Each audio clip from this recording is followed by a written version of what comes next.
Good evening, and welcome to City Forward, our weekly discussion on urban innovation. Tonight, we're tackling a provocative question. Should public transportation be free to reduce traffic and pollution?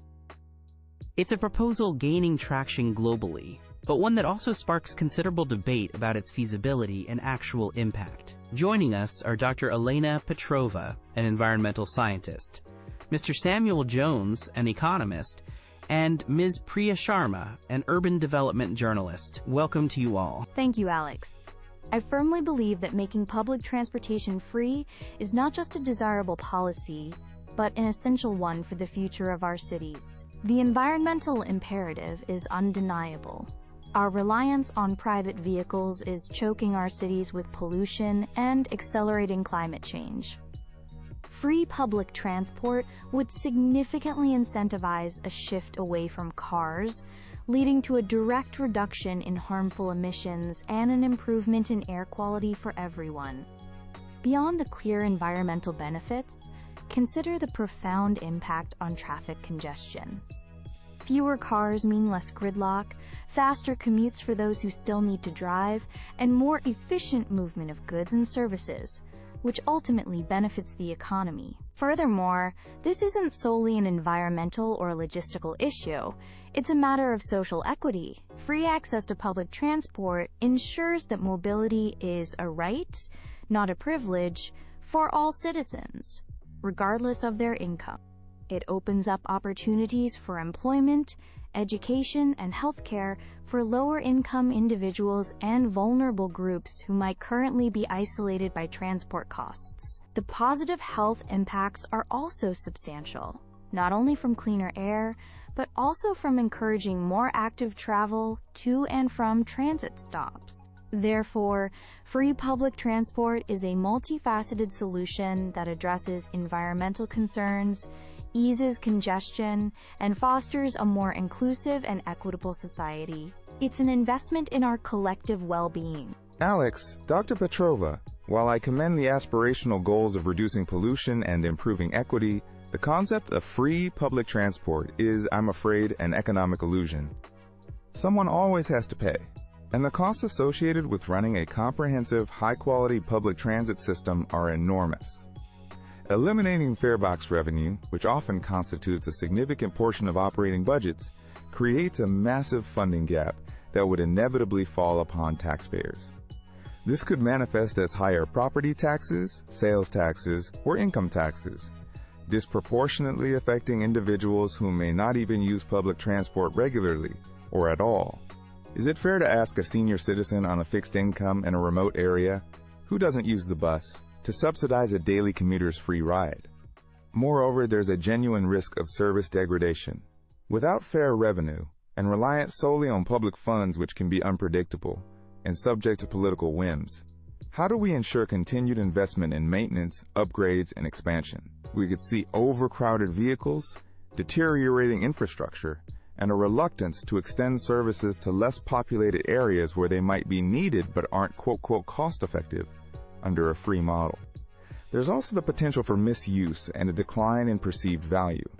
When something is free, it can sometimes be treated with less respect, leading to increased cleaning and security costs. While the objectives are laudable, we must be pragmatic about the financial sustainability and the potential unintended consequences of such a radical policy shift. A more balanced approach, perhaps involving targeted subsidies for those in need, might be more fiscally responsible and ultimately more effective in the long run. Both Dr. Petrova and Mr. Jones have raised compelling points. The allure of free public transport is undeniable, especially when we consider the pressing issues of urban congestion and environmental degradation. However, as Mr. Jones highlighted, the how is absolutely critical. The financial implications are vast, and the success of such a scheme hinges on more than just good intentions. We've seen various cities around the world experiment with different fare structures. For instance, Tallinn in Estonia made public transport free for its residents, reporting some positive outcomes in terms of ridership, but also facing challenges with funding and managing demand. Luxembourg became the first country to offer nationwide free public transport, a bold move, but one financed in a unique economic context that isn't easily replicable. Conversely, other cities have opted for heavily subsidized systems, fare caps, or targeted free access for specific demographics like students or the elderly, which might offer a more sustainable middle ground. My primary question is, how do we ensure that free doesn't translate to a decline in service quality or a halt in necessary expansion? If the system becomes unreliable or doesn't reach the communities that need it most, then the environmental and equity benefits Dr. Petrova mentioned could be significantly undermined. Furthermore, are we certain that free fares alone are enough to persuade dedicated car users to switch? Factors like convenience, reliability, coverage, and journey time often play a more significant role in modal choice for many. Perhaps we should also be exploring how to address the root causes of car dependency, such as urban sprawl and the integration of transport planning with housing and employment development. It's a complex equation, and I believe we need to look very carefully at the evidence and consider a spectrum of solutions rather than a binary choice between fully paid and entirely free. Thank you all for those insightful opening statements. Dr. Petrova, Mr. Jones highlighted significant funding concerns.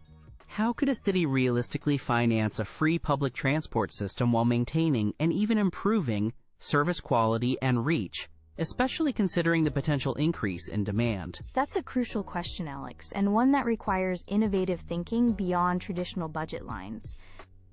Firstly, consider the substantial savings from reduced road maintenance and expansion projects if we significantly decrease car traffic. These funds could be directly reallocated. Secondly, implementing well-designed congestion charges for private vehicles entering city centers or even workplace parking levies can generate considerable revenue specifically earmarked for public transport.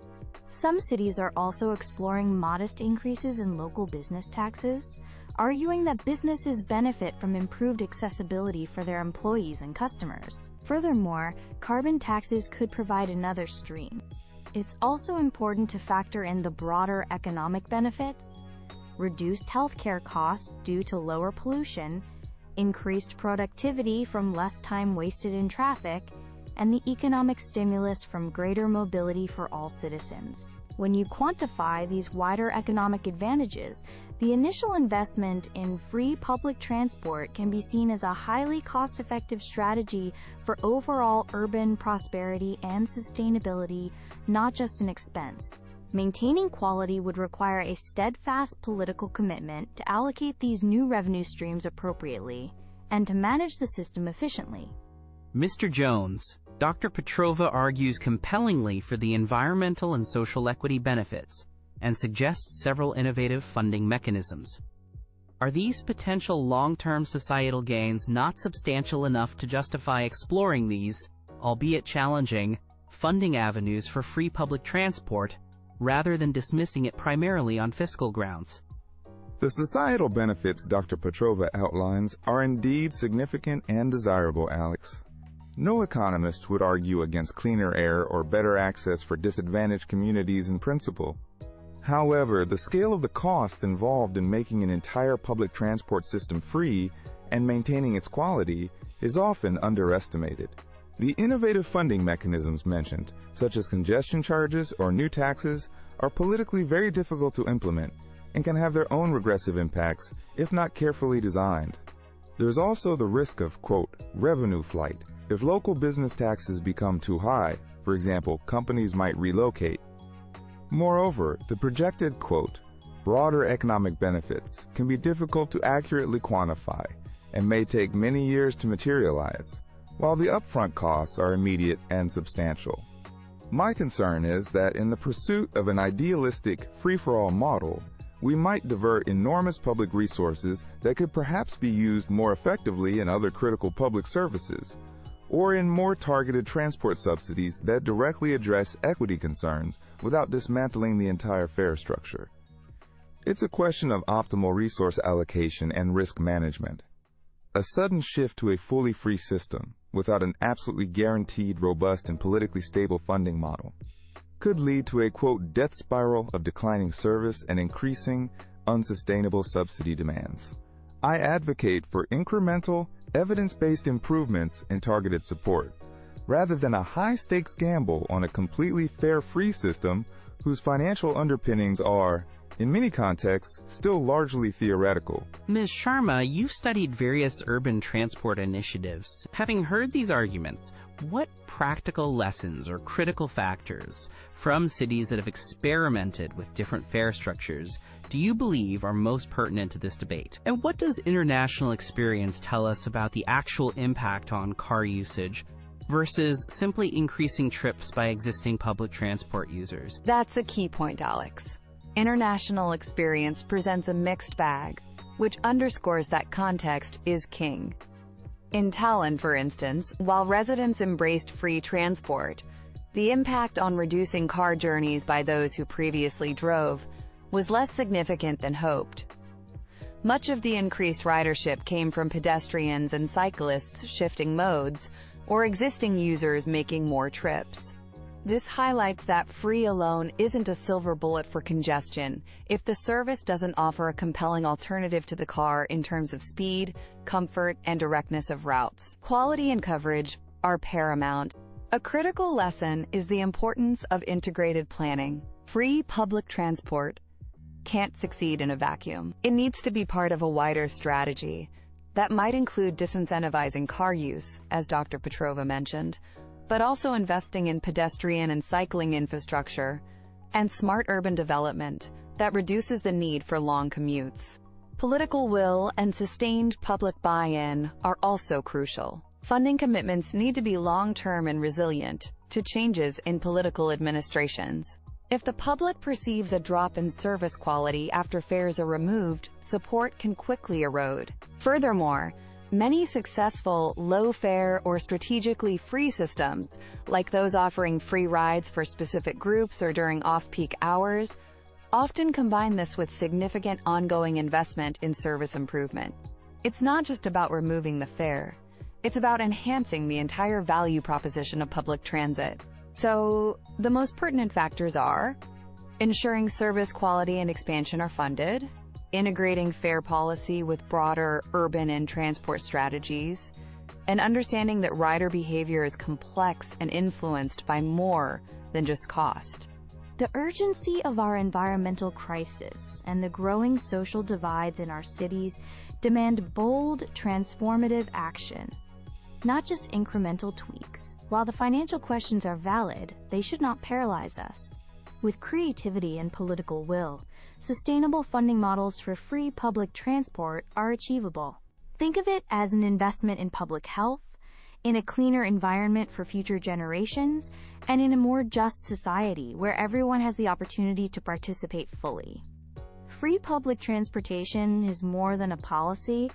It's a statement about the kind of cities we want to live in: accessible, sustainable, and equitable for all. The long-term benefits, both tangible and intangible, far outweigh the perceived complexities of implementation. It's time to be ambitious. We all share the goals of a better urban environment and greater social inclusion. However, good intentions must be matched with sound economic principles and fiscal responsibility.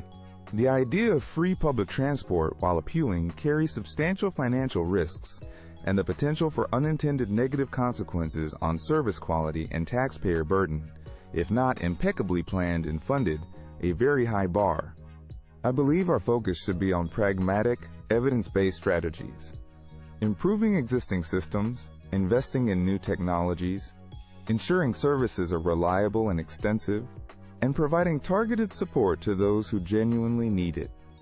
Let's enhance what works and carefully test new ideas on a smaller scale before committing to system-wide overhauls that could prove unsustainable. Responsible stewardship of public funds demands no less. A well-funded, efficient, and affordable system, even if not entirely free, can still achieve many of the desired outcomes without jeopardizing financial stability. This has been a fascinating discussion, highlighting the core tension between visionary ideals and pragmatic realities. Dr. Petrova champions a future where mobility is a universal right, crucial for environmental and social health. Mr. Jones rightly urges caution. emphasizing the immense financial and logistical challenges of implementing and sustaining a truly free, high-quality system. Ultimately, there's likely no single one-size-fits-all answer. The success of any major shift in public transport policy will depend on local context, careful planning, robust and diverse funding, and a clear understanding of what motivates travel choices. Perhaps the path forward involves more nuanced approaches, deeply subsidized fares, targeted free programs, or significant investment in making public transport the most convenient option, even if it isn't entirely free. Pilot projects and continuous evaluation will be key to finding what truly works. Dr. Petrova, Mr. Jones, Ms. Sharma, thank you for a very insightful and thought-provoking debate on this complex issue. It's clear that the conversation around the future of urban mobility and public transport funding is far from over. That's all the time we have for City Forward this evening. Good night.